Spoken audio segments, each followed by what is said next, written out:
Boa noite, amigos e amigas do Partilhando, que estão conosco nessa noite fria, né, do dia 2 de julho. Né, e nós estamos hoje com o Thales na retaguarda, que vocês já sabem, né, o Lupe e eu na entrevista, e o Padre Marcos está conosco hoje. Né. Nós temos uma série de assuntos para conversar com ele, especialmente a respeito do Instituto de Menores, onde ele atua, né. Mas eu não resisto a fazer uma espécie de uma recordação, né, do Instituto de Menores, e nós vamos fazer um pedido para você que está nos acompanhando. Né? Além de você se identificar, nos mandar sua mensagem, que a gente vai comentar nos intervalos, nos dizendo que você está acompanhando, né? Diga de onde você está falando, assim, qual é a sua paróquia, a sua comunidade, seu serviço, seu movimento, para a gente registrar aqui também. E a gente tem um desafio, assim. Conte para nós o que você lembra do Instituto de Menores. Muita gente tem boas lembranças, assim, alguns até foram formados no Instituto de Menores, né? E a gente vai lembrar disso tudo. Né? Nós vamos lembrar do Dom Antônio Zátera, que foi o fundador, né? Que trabalhou incansavelmente pelo Instituto, e eu me lembro, eu estava no seminário diocesano quando o Dom Antônio vivia percorrendo o mundo, e literalmente o mundo, Estados Unidos, Alemanha, né? Ele ia para diversos países procurando dinheiro para manter o instituto, quando ainda era internato, né? E tinha uma série de meninos que lá foram preparados, talvez alguns até estejam nos acompanhando, preparados para trabalhar em tipografia, em serigrafia, em gráfica e assim por diante, né? E abrigavam os menores, quer dizer, os menores moravam lá dentro, né? Chegaram a ter mais de 200 menores morando dentro do Instituto, né? E naquela época o Dom Antônio saía pelo mundo buscando dinheiro para a Universidade Católica, para o Instituto de Menores e para o Seminário Diocesano, né? Então, a gente guarda essas lembranças, o Dom Antônio era uma figuraça, né?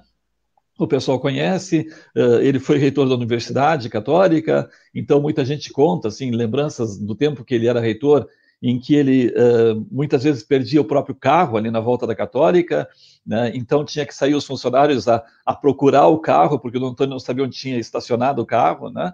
Essas coisas assim.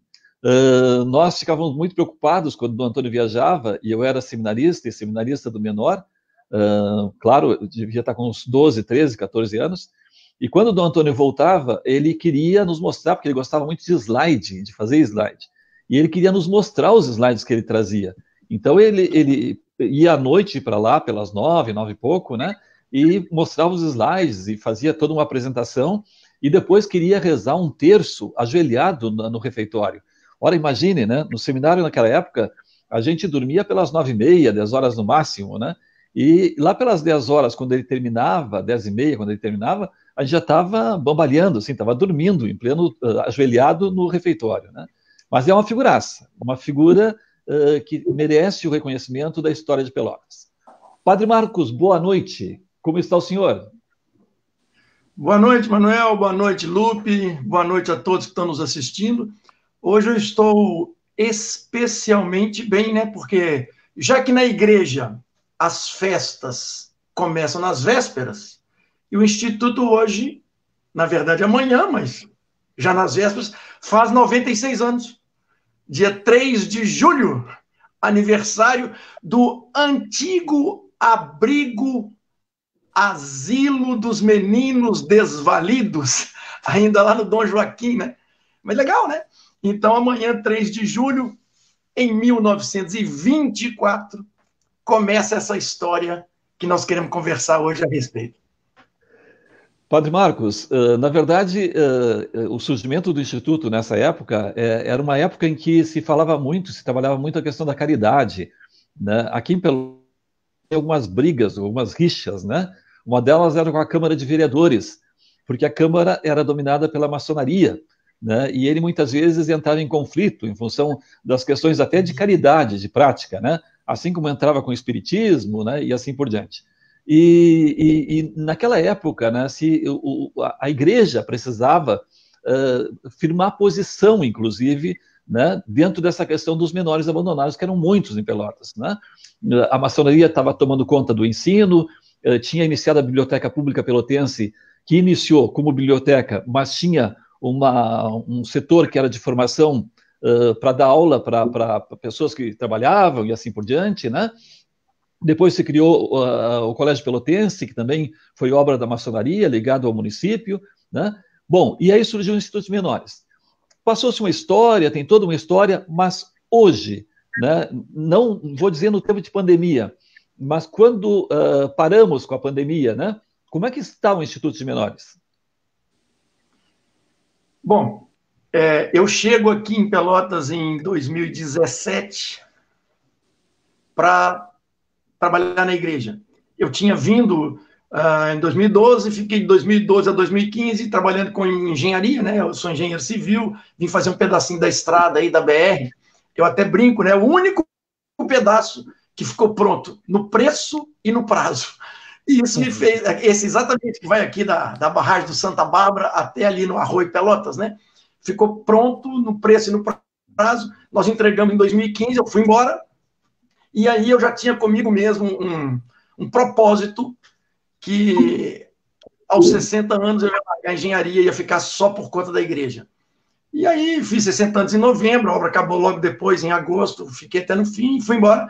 E daqui fui então para São Paulo, porque a minha província de frades franciscanos, da minha origem, ela é Triângulo Mineiro, São Paulo. Fiquei lá um ano, e nesse um ano que eu fiquei lá, sempre sofrendo até engraçado dizer, né, mas assim, sendo convidado pelo padre Jaime Souto, que cuidava da CAEX, para mim voltar para cá para cuidar da CAEX. Então eu atendo ao convite dele e venho em 2017 fazer uma experiência para ficar aqui um ano cuidando da CAEX. Então eu chego aqui em fevereiro de 2017, vou ficar na CAEX, e quando eu estou lá na CAEX, então, o próprio padre Jaime, que nós todos conhecemos, que é um bocudo de primeira, procura o Dom Jacinto e fala, olha, tem um cara ali na CAEX que é engenheiro civil, administrador, não sei o quê, tá, a Mita está com tantos problemas, convida ele para uma reunião. Aí Dom Jacinto me chama para uma reunião e me dá 4 funções, uma delas o Instituto de Menores. Então eu chego no Instituto de Menores, uma das minhas 4 funções, em fevereiro de 2017, chego lá em março de 2017, e encontro o Instituto de Menores numa situação bem delicada. Atendi em torno de 60 meninos, a um custo de quase 40 mil por mês. Era uma coisa assim bem complexa. E o Dom Jacinto me diz, olha, tu vai lá e vê se dá um jeito naquilo, porque do jeito que está, não dá.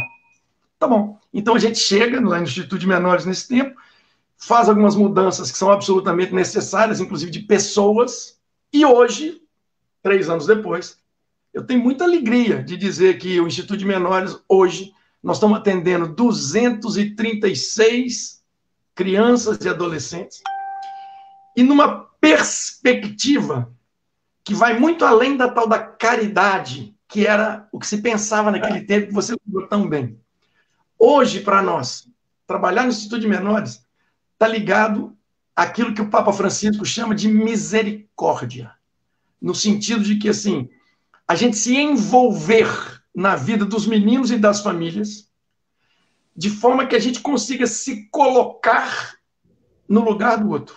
E, a partir daí, aquela meninada e aqueles jovens deixam de ser uns coitadinhos que nós estamos atendendo e passam a ser os elementos da nossa ação, no sentido de que ali não tem nenhum coitadinho.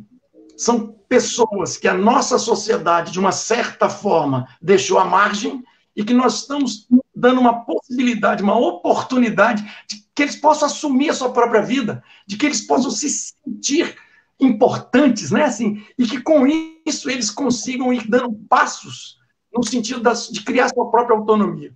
É uma alegria muito grande para nós hoje poder estar no Instituto de Menores com essa meninada, fazendo trabalhos assim bem interessantes, que nós vamos conversando aí ao longo da nossa entrevista de hoje. Padre Marcos, nós estamos vendo uma foto da frente do Instituto de Menores, né? Eu não sei se tem uma foto do outro lado, onde tem a imagem aquela do menino sendo carregado. Será que depois do Thales tem uma imagem dali? Porque o prédio do Instituto de Menores guarda isso, né? Uma grande referência que é ele não pesa, é meu irmão. O Padre Marcos está falando a respeito de mudar da questão de caridade para a questão de promoção social, que é efetivamente o desafio para hoje, né? E a gente vai falar a respeito disso em seguida. O Padre César Augusto, nosso Padre Jô, está nos acompanhando, abraço, está acompanhando. A Jandiná Correia está mandando parabéns ao Indas, feliz aniversário, e aí nós vamos registrando ao longo. Lupe. Boa noite, então, a todos. Boa noite, Padre Marcos. Boa noite, Manuel e Thales, que também nos acompanham. Padre Marcos, a gente viu naquela foto ali uma fila, né, na frente do CADAS, do Indas, que é reflexo da pandemia de hoje, né? E o Indas tem se mostrado assim um local, um centro da misericórdia, literalmente, onde a distribuição de alimentos está sendo enorme, né? Como é que tá sendo esse contato com quem recebe e as doações e essa articulação toda? Boa noite, Lupe. É o seguinte, Deus vai colocando os passos, né, de acordo com as pernas das pessoas.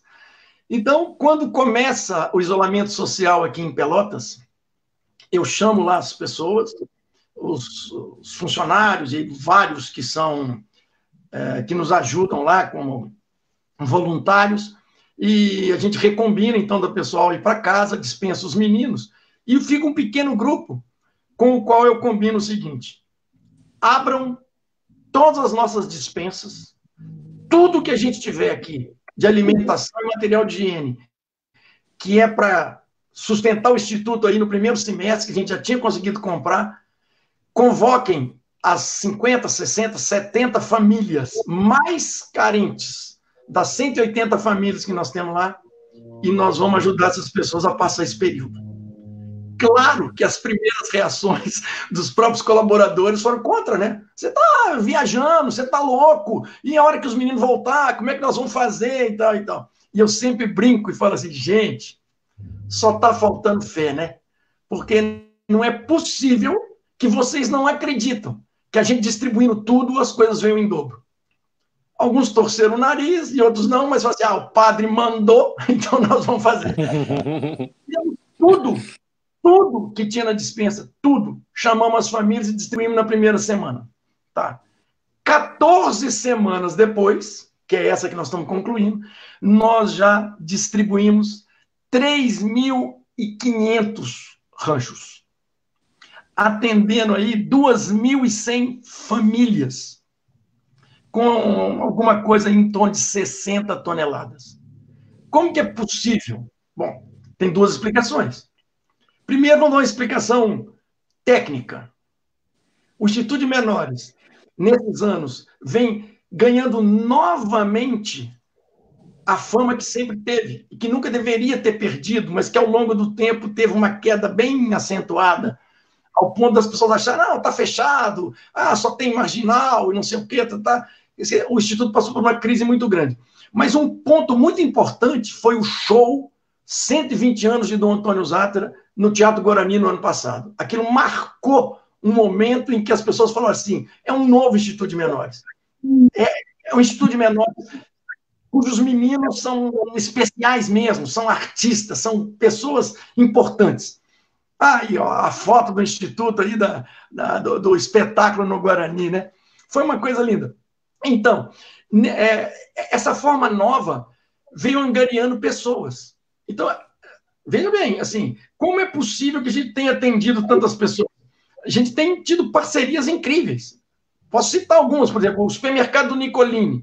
Eles começaram uma campanha genial. Qual foi? Tudo que você quiser comprar lá para ajudar no Instituto de Menores, eles dobram. Então você vai lá e compra R$500 de arroz, açúcar, sei lá o quê, eles dão mais R$500 de arroz, açúcar, não sei o quê. Quer dizer, ao mesmo tempo que é uma expectativa de marketing muito interessante, poxa, dobrou as doações. E aí podia citar o pessoal da Aliança Pelotas, né, que ajudou demais. O pessoal do Exército ajudando demais. O Banco de Alimentos lá da Dona Helena, ali do Engels, né, que ajudou demais. E assim vai. E assim, a Ecosul, né, parceira sempre, a Josapar, a Rude Bono, com os hortifruti grangeiros sempre ajudando. E uma ajuda muito interessante, eu nem sabia que existia a Associação Nacional dos Amigos do Banco do Brasil. tem ajudado demais. E pessoas. E eu queria chamar atenção especial para algumas pessoas. Por exemplo, hoje, pela segunda vez, veio nos ajudar um rapaz que ali no bairro, ele é entregador de pequenas coisas, de farmácia e tal, nas casas de bicicleta. Um cara muito simples. Há um mês e meio atrás, ele foi para fazer uma doação para ajudar nas cestas e deu R$5. Hoje ele voltou e deu R$10, mais 2 litros de óleo e mais alguma coisinha lá. Olha que doação mais significativa. O cara é paupérrimo, entregador de pequenas coisas ali, de bicicleta. Ele falou, não, mas eu quero ajudar. E ele fala uma coisa bem interessante. Eu quero ajudar porque na primeira semana, quando eu estava muito necessitado, vocês me deram uma cesta. Então, eu acho assim, essas doações são especiais. E é isso, o Lupe perguntou sobre a fila. Veja, graças a Deus nós conseguimos acabar com a fila, porque nesse primeiro momento começamos a atender aquelas 60, 70 famílias nossas, e foi impossível parar ali, porque a miséria é grande demais, né? E foi aparecendo aqui, esses tais invisíveis de Pelotas foram aparecendo. Veja, hoje são 2.100 famílias já atendidas, gente daquele areal inteiro e gente de Pelotas inteiro. A minha paróquia é aqui, Vila Princesa, Sítio Floresta, cara, na saída para Porto Alegre. Pois, semana passada, quinta-feira da outra semana, encontrei na fila duas paroquianas que moram numa vila aqui, num corredorzinho, e saí daqui de madrugada e dar pé para lá, para pegar, então, a sua cesta. Então, assim, é um momento muito difícil da cidade, mas ainda bem que a gente conta com muitas pessoas nessa cidade, assim, que estão entendendo o que é repartir um pouco aquilo que a gente tem. Eu vou lhe pedir um favor, padre. O senhor falou a respeito de saída em direção a Porto Alegre e aí deu um corte na nossa transmissão. Repita, por favor. Duas famílias daqui da minha paróquia, que moram aqui na Vila Princesa, no fundo da Vila Princesa, aqui na saída para Porto Alegre, que estiveram, na quinta-feira da outra semana, estiveram lá no Instituto de Menores, saíram de madrugadinha aqui a pé e foram lá para pegar 2 cestas básicas, 2 famílias daqui. Nossa. É uma situação bem difícil, né? Estou querendo só ilustrar que é a cidade inteira, né? Com esse problema. Almerindo dos Santos, grande prazer em acompanhá-los, grande abraço. A Leonice Camacho, minha mana, né? Boa noite, experiência maravilhosa ter trabalhado no INDAS. Terezinha Espinosa, boa noite. Agora, eu estou achando que o pessoal está meio encabulado hoje, né? Porque eu pedi para o pessoal se identificar, dizer de qual é a comunidade, qual é a paróquia, fazer comentários a respeito do Instituto. Só a minha mana? Como assim, né? Estou achando que deve ter mais gente com experiência sobre o Instituto de Menores, né? Gente que trabalhou lá, isso eu não tinha me lembrado, né? Mas gente que conheceu as atividades do Instituto, até que acabou se formando lá. Padre Marcos, o senhor falou a respeito da questão da pandemia agora, da entrega das cestas. O Instituto de Menores, na verdade, está localizado num dos pontos mais pobres assim, de Pelotas, assim, numa das regiões mais pobres de Pelotas. Como é que é a relação do Instituto e do trabalho de vocês com aquela região do fundo que a gente, né, há muito tempo chama de fundo do Areal? Então, desses meninos que a gente atende lá, esses 230 e poucos meninos que a gente atende, a maioria absoluta é dali, porque os antigos convênios que se tinha no passado com a empresa de ônibus, que poderia alguns meninos se transportar para lá, isso não tem mais. Então, os meninos são praticamente todos ali da região. Você tem toda a razão, é uma das regiões mais pobres da cidade, e é muito interessante a cidade de Pelotas, né? A gente que vem de fora repara, assim, a pobreza é escondida, né? Porque como você chega em Belo Horizonte, no Rio de Janeiro, você olha para o lado, tem os morros e a pobreza está lá. Aqui em Pelotas não, é muito plano, né? Então a pobreza fica escondida, porque está além do horizonte da sua visão. Mas aí você começa a entrar ali pelo obelisco, vai lá no fundo do areal, e realmente, assim, é uma situação de miséria praticamente absoluta. Então isso é interessante, porque o Instituto consegue, fora da pandemia, né, atender as crianças no contraturno, né? Então hoje nós não temos mais internato e nem turno integral. Então, os meninos vão, por exemplo, para as escolas, o ginásio do Areal, Piratini, as escolas da região, alguns vão de manhã, saem da escola, chegam no instituto, almoçam conosco e ficam lá à tarde fazendo as atividades conosco. Outros ficam conosco de manhã, almoçam e vão para a escola à tarde. Então, todos eles almoçam conosco, uns tomam café da manhã e almoçam, outros almoçam e lancham. E todos, então, fazem atividades. Então, são famílias normalmente muito carentes, muito, mas que a gente tem já, então, uma relação muito grande com eles. E aconteceu um caso muito legal, já na semana passada, e essa semana foi reforçado, a diretora lá do Colégio Piratinino nos procurou, dizendo que estava com muito problema com as famílias, com esse negócio das tarefas virtuais, que as mães não estavam levando a sério, estava uma calhação, o menino não estava respondendo nada.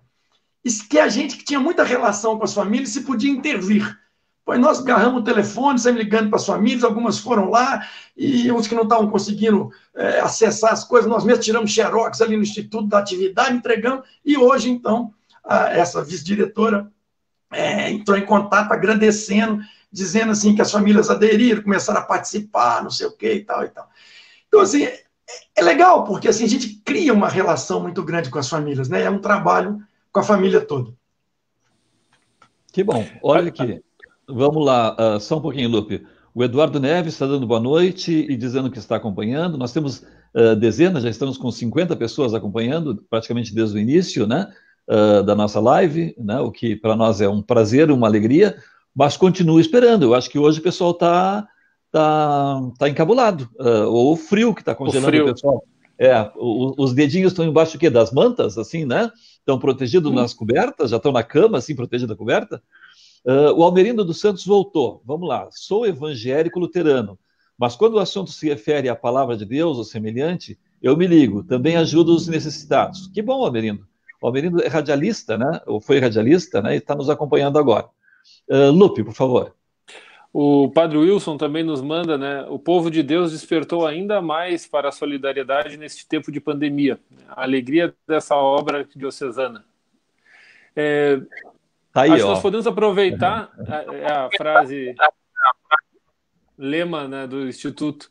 A gente poderia aproveitar e trazer agora um diferente desse nosso programa de hoje, que é uma mensagem que a Patrícia, diretora do Instituto de Menores, deixou gravada também para participar e colaborar nessa nossa live de hoje.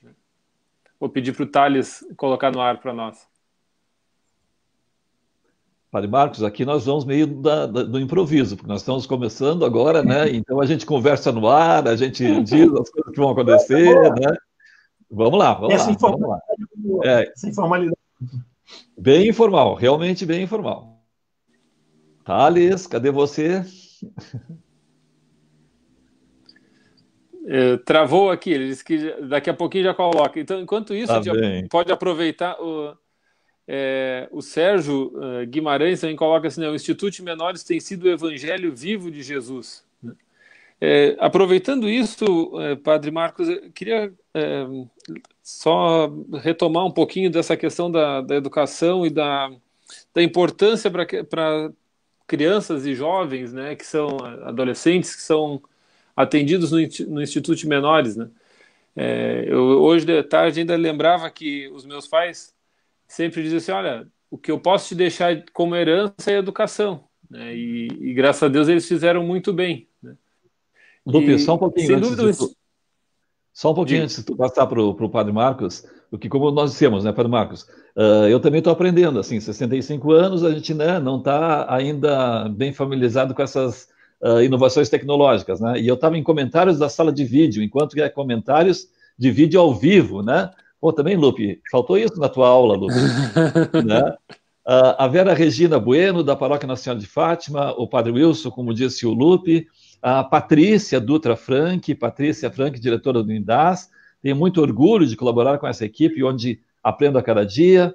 O Cláudio Mar de Oliveira da Rosa, Paróquia Sagrado Coração de Jesus, é gratificante poder contribuir e ver o excelente trabalho que é feito no INDAS. E a Yolanda Nascente Class, da Paróquia da Catedral. Bem-vindos, bem-vindos. Lupe, desculpa, eu te interrompi. Eu comentava que a respeito da importância da educação, né? E qual é o papel, assim, como é que vocês veem e como trabalham isso com a gurizada? Sem dúvida, eles não é só a educação, mas também a gente vê os projetos de lutas, como é que é? Não sei se é taekwondo, e outras oficinas que também desenvolvem ali como uma forma de um crescimento, né? Sim. Pegando pelo lado formal, então os meninos têm um monte de atividades. Eles têm taekwondo, eles têm instrumentos de corda, violão, violino, cavaquinho e tal, aulas. Eles têm uma banda marcial, então eles têm aula de tuba, saxofone, trompete, trombone, etc. Estão montando uma baita banda, que é um show com a ajuda dos cabos do Exército, e agora trouxemos até um maestro de Belo Horizonte, o Serginho, que está aqui ajudando.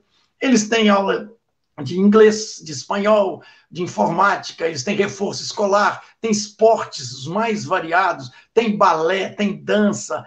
É uma montanha de atividades. A gente vai montando um quadro para eles fazerem as atividades.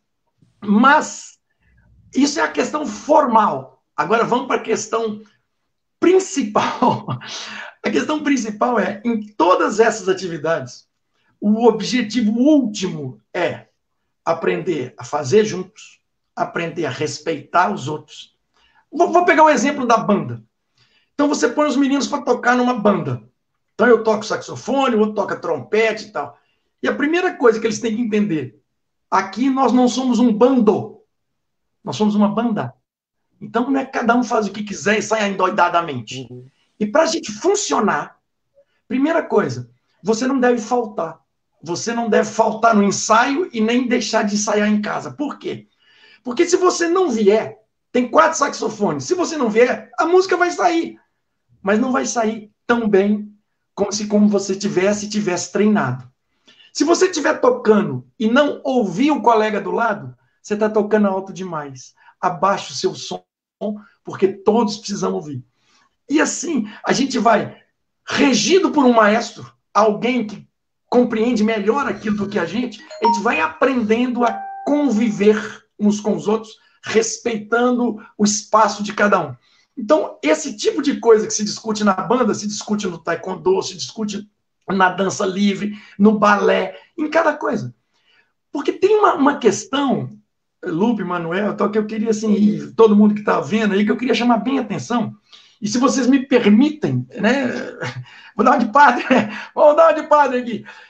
Se você pega lá, São Lucas, capítulo 5, aquela passagenzinha que eles entram com o cara pelo telhado e tal.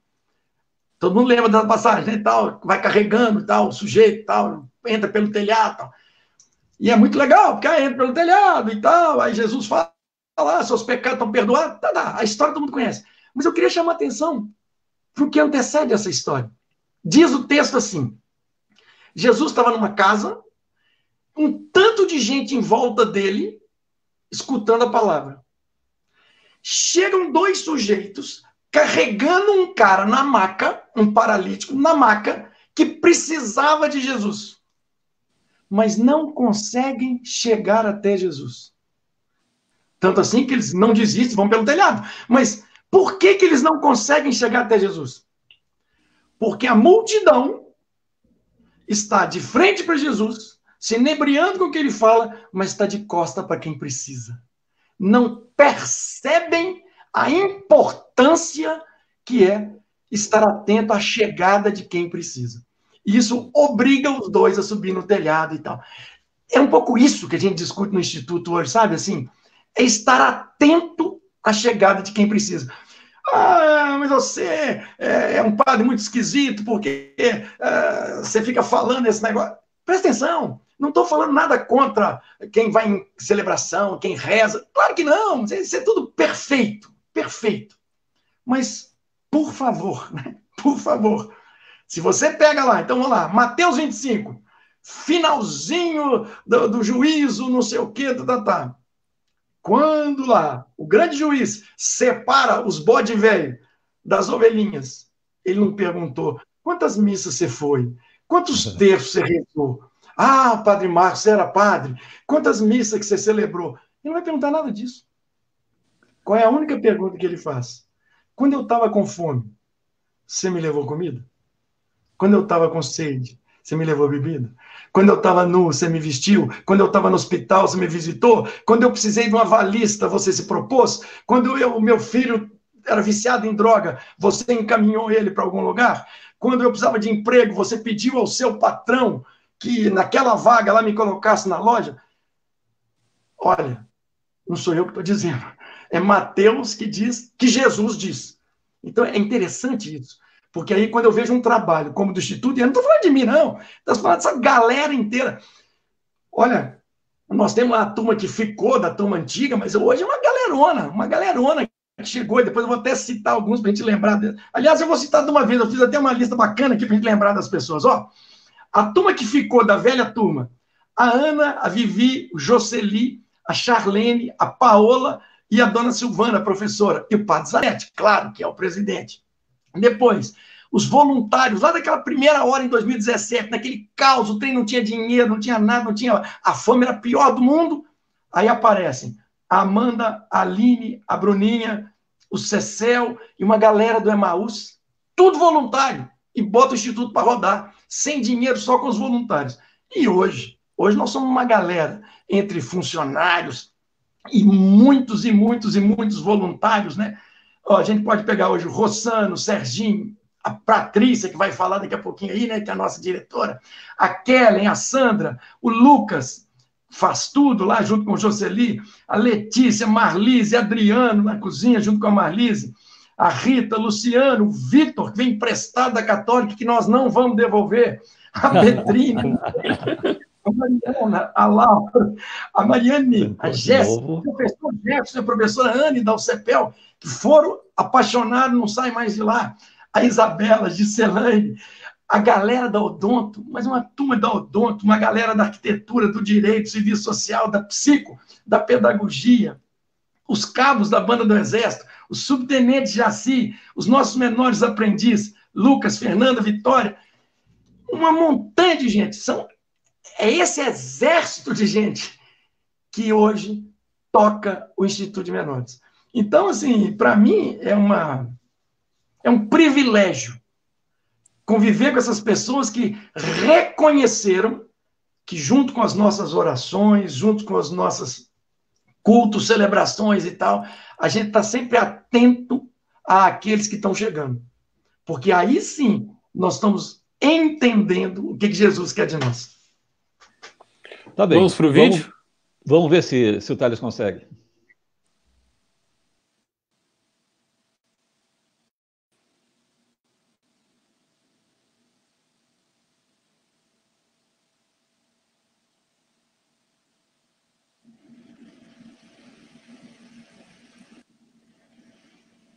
Meu nome é Patrícia Franck, sou diretora do Instituto de Menores Dom Antônio Zá, uma importante obra da Arquidiocese de Pelotas. Aqui são atendidas atualmente 230 crianças em vulnerabilidade social, juntamente com suas famílias.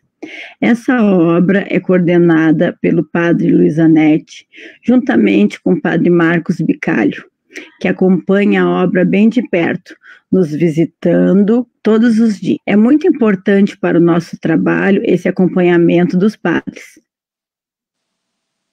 pois isso faz com que ela tenha uma maior solidez.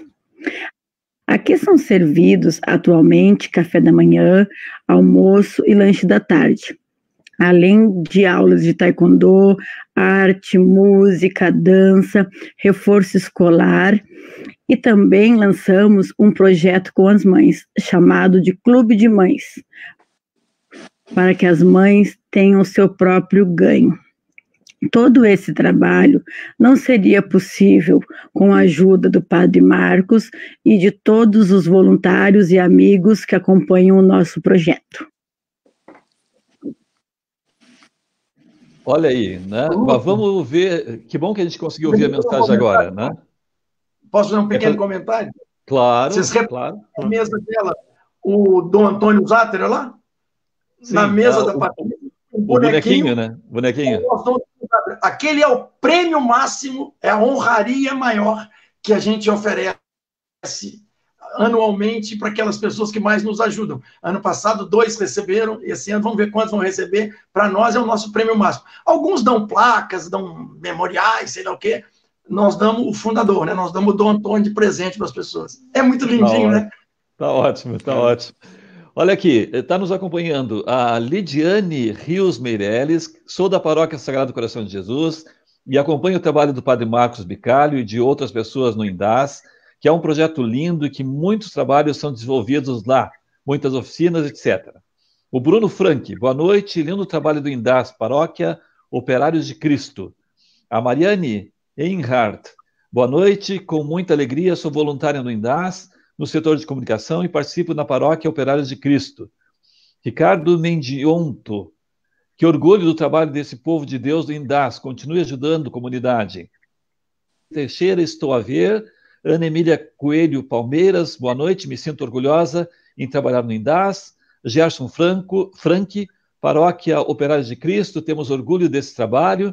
Elenir Teixeira aplaudindo. Charlene Santos, boa noite, sou funcionário do INDAS e tenho muito orgulho de fazer parte dessa equipe. Maria Inês Silveira Rodrigues, gostaria que falasse sobre relações humanas. Parabéns, Padre Marcos. Estou lendo um livro, A Verdade Como Eu Creio, muito bom. Sandra Resk, orgulho de fazer parte do INDAS. Que bom. Nós podemos falar ainda poderíamos falar de muitas coisas, mas já são 38 minutos de live. A nossa live é entre 30 minutos e 45 minutos. Nós tínhamos avisado até o Padre Marcos, né, que seria esse tempo, quando ele perguntou. Tá, mas eu queria lhe fazer uma pergunta, Padre Marcos. A partir do momento agora que a gente tiver controlado a pandemia, e tudo indica que nós ainda estamos por enfrentar momentos difíceis nessa questão, né, a população vai ficar mais pobre e as instituições vão ficar mais pobres. Né? A gente está vendo que a perspectiva é de que a população empobreça, tenha mais dificuldade. Consequentemente, né, é aí que aparecem, entre aspas, a clientela de vocês, né? O INDAS está se preparando, tem como se preparar, ou o senhor vai fazer que nem o senhor fez com a cozinha, assim, né? Vai liberar e vai dizer assim, estou nas mãos de Deus? Acho que a primeira coisa que a gente precisa entender é que a miséria, a carência, a dificuldade das pessoas, ela é uma questão de opção. Olha que coisa curiosa, não opção de quem está carente, é uma opção social. A gente vive num mundo que tem aí 7 bilhões de pessoas, mas a gente sabe que a gente produz alimentação para 10 bilhões.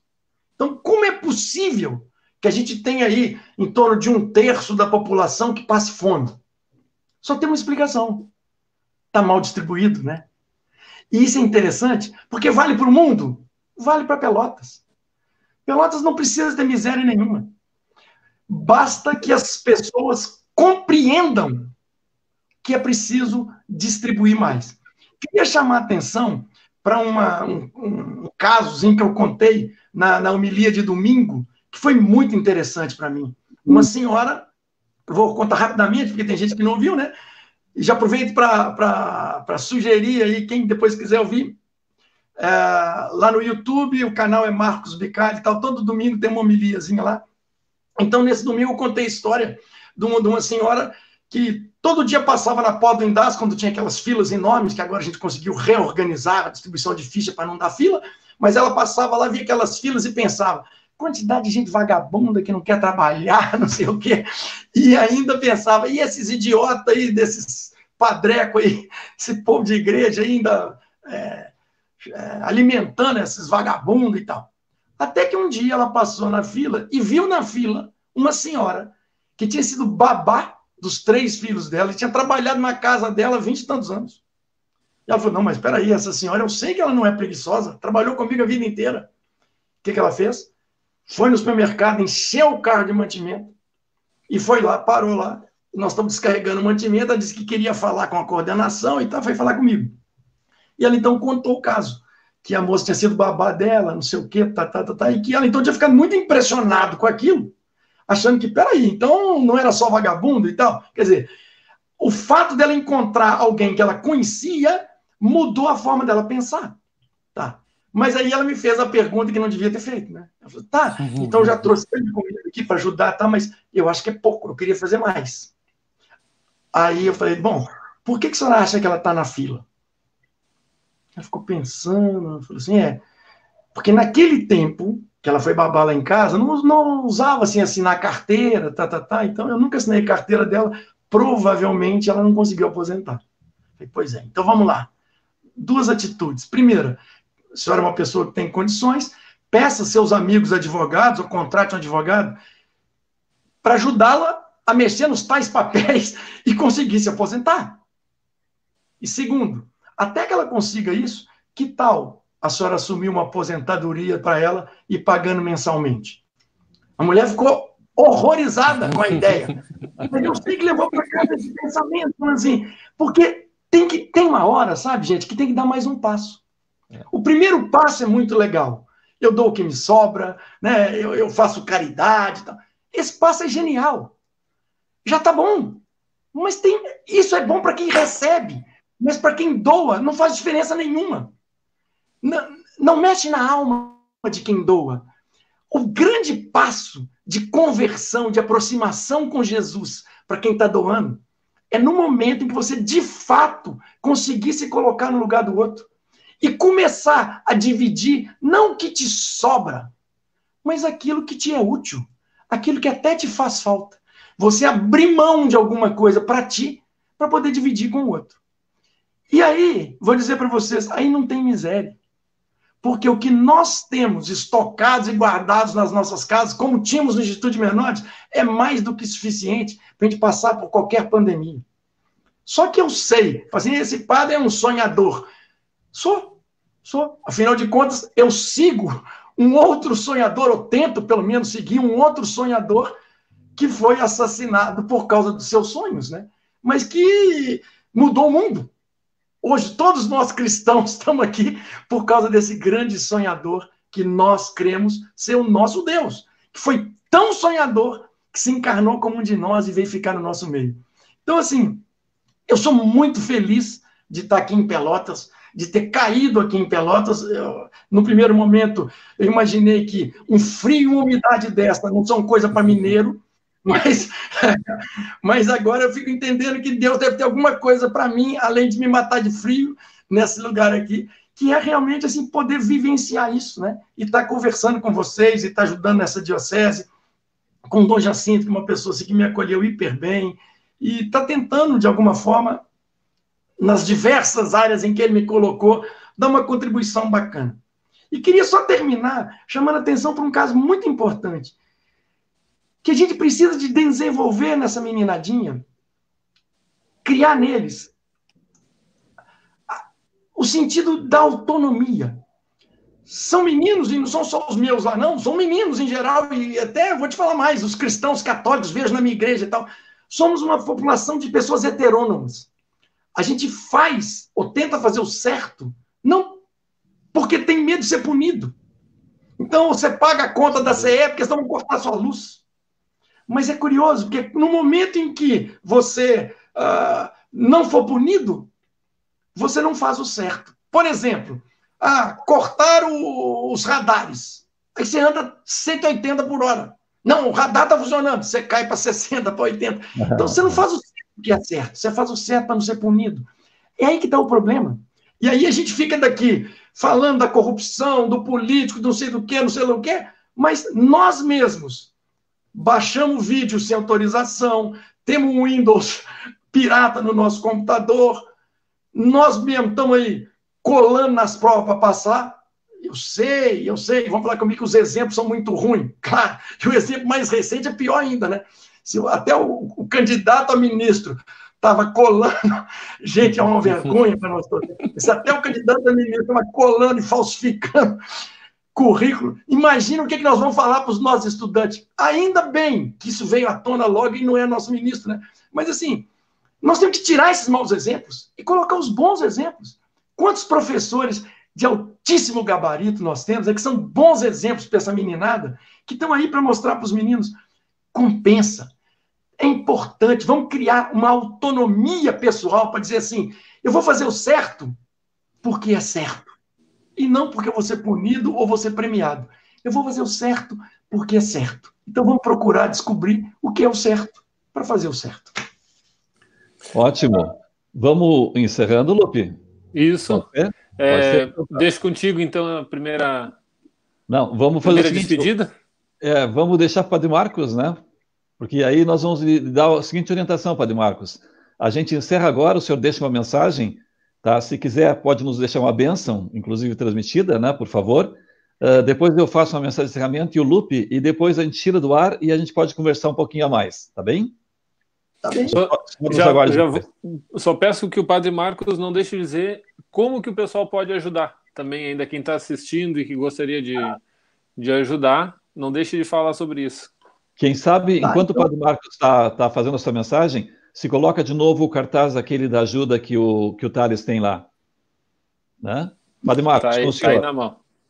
Então vamos lá. Agora, durante a pandemia, vocês podem ajudar levando lá ou nos telefonando, Estúdio Menores, tem os contatos.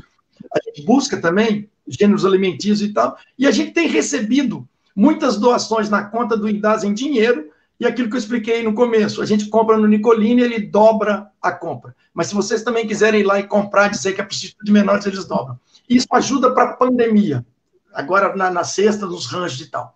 Ajuda específica para o Instituto de Menores, nós temos uns carnês, e que a pessoa contribui mensalmente, e que é com esses carnês que a gente tem ajudado, dado ajuda de custo para alguns voluntários, até para poder ônibus, para ir e voltar, ou tem pagado o salário, tem pago o salário de algumas pessoas que são funcionários lá. Porque o Instituto de Menores não tem uma verba própria, né? Mas a gente com a ajuda de todo mundo. E aquelas pessoas que não querem ajudar financeiramente, mas querem ajudar com trabalho, só nos procurar. Tem espaço para tudo quanto for ideia de voluntário lá, queira nos ajudar a fazer as coisas. E, seguindo a ideia, então, do nosso professor Manuel, vamos pedir a Deus que nos abençoe. Paizinho, Pai querido, o Senhor que nos conhece tão bem, conhece nossa vontade de acertar, mas conhece as nossas fraquezas. Mande o teu Espírito sobre todos nós. Faz com que a gente consiga entender o que o Senhor quer de cada um de nós. E que a gente nunca fique de costas para aqueles que precisam de ti, na falsa ideia de que estamos te adorando. Pai, faz de nós instrumentos da tua paz e abençoe a todos nós, as nossas famílias, as nossas casas. Isso, Pai, eu, seu sacerdote, menor de todos, provavelmente o mais pecador dessa diocese, tenha a ousadia de pedir, mande tua bênção sobre nós. Em nome do Pai, do Filho e do Espírito Santo. Amém. Amém. Amém. Eu vou fazer minha mensagem, mas antes quero registrar, a Viviane está batendo palmas para o nosso programa de hoje, a Jane Cristina está dando parabéns ao Padre Marcos, a Fernanda Krieger está dando parabéns, um trabalho que merece ser seguido e compartilhado cada vez mais, a Maria Inês Silveira, concordo plenamente com o padre, o Diego Gonçalves, parabéns, Padre Marcos, pela clareza para o momento, que é tão difícil, a Kellen, ótima live, Padre Marcos sempre muito inspirado, e a Maria Goretti Gonçalves, amém. Padre Marcos, eu vou fazer um encerramento e vou dizer que o senhor pode participar se o senhor quiser, porque eu vou contar uma história sua, tá, na verdade, né? Então o senhor tem amplo direito de defesa, né? Na verdade, no dia 20 de janeiro, a minha mãe completava 1 ano de falecimento. E eu não encontrava um lugar onde tivesse uma missa naquele dia, né? E aí me lembrei das Carmelitas, né? Do Carmelo. E acabei indo às 7 horas da manhã lá. Eu não sabia quem era o padre que ia estar rezando, né? Para minha surpresa, me aparece um padre que eu me lembrava de uma reunião que eu tinha tido há muito tempo atrás, ainda na Rádio Universidade, né? E que depois a gente acabou não se encontrando mais, eu também não ouvi, e fiquei assim, fazendo conta de cabeça, né? Me entra um sacerdote, né, descalço, né, sem calçados, né, para fazer a celebração. E eu participei, eu fiquei curioso, assim, né, eu digo, que estranho, né, que momento é esse, né, do aniversário de 1 ano da minha mãe, eu chegar no Carmelo e encontrar um padre descalço, assim, na simplicidade do Carmelo, de todo o entorno. E eu tive uma das mais celebrações da minha vida, né, porque foi marcante, assim, a forma como o senhor conduziu, a reflexão que o senhor fez, a capacidade de dar as leituras, né, com a sua reflexão, né, e fazer com que a celebração fosse, como eu disse, celebração. Quer dizer, naquele momento eu senti celebrando mesmo, eu senti a presença daqueles que já tinham partido, na sua celebração, nos cânticos das irmãs, né, nas orações que eram feitas, no pouco número de pessoas que tinha ali, era uma segunda-feira, né, do verão, né, então é um número reduzido. E foi uma bênção ter ido à sua celebração. Agora, só para fazer uma ligação, Padre Marcos, de tudo que o senhor me disse, né, eu acho que tem uma palavra que resume o que o senhor está provocando nas pessoas. O senhor está provocando nas pessoas atitude. E eu creio que as referências que as pessoas estão dando e colocando na internet a respeito do seu trabalho é exatamente isso. Quer dizer, quando o senhor pede que as crianças se comportem adequadamente, isso é, no sentido de saber o que é certo e o que é errado, né, o senhor está querendo criar nelas atitude. E foi isso que me chamou a atenção quando eu fui nessa celebração do dia 20 de janeiro. A sua atitude.